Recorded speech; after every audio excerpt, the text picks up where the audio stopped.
Le rideau est tombé sur la Foire nationale de l'emploi et du recrutement. Ouvert depuis le lundi dernier, Jean-Daniel et Elodie, tous deux étudiants en licence et master, ont exploré toutes les offres d'emploi. Le premier jour déjà, moi je suis venu un peu vers la soirée. J'étais même dans la salle à Nomambo où le ministre est venu, il a pris des CV et tout. Voilà, j'ai dit waouh, c'était super. Donc j'ai déjà pu déposer mon projet. Je ne suis pas satisfait. Aujourd'hui, nous les jeunes, on n'a pas l'information sur toutes choses, mais quand l'information a été donnée, nous sommes automatiquement venus postuler et chercher des emplois et puis demander des financements. Pour cette édition, ce sont près de 146 entreprises et cabinets de recrutement, dont sont 16 entreprises et 30 cabinets, offrant 5 648 opportunités.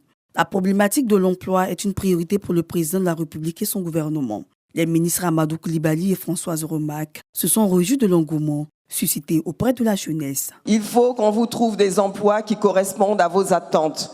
Mais il faut aussi également que lorsque vous avez une formation, parce que vous avez été à l'école, vous avez des diplômes, que cette formation n'est pas en adéquation avec les besoins du marché, vous prenez ces opportunités de reconversion. Je veux que chacun de vous ici puisse aller convaincre ses camarades pour dire que ce que le gouvernement offre, c'est du concret. Vous avez eu des camarades, près de 21 000, qui ont pu avoir un emploi et vous en avez eu qui ont pu avoir des financements de leur projet pour 1,314 milliard. Mamadou Touré, ministre de la Promotion de la Jeunesse, cheville ouvrière de cette rencontre, fait un bilan partiel de cette première édition. Sur les 48 636 participants, nous avons 21 956 qui ont eu un retour positif, ce qui représente 45,14% à date, en termes de résultats provisoires. Donc, sur les 48 000, jusqu'à aujourd'hui, on a 21 956 qui ont eu un retour positif, que ce soit pour les formations,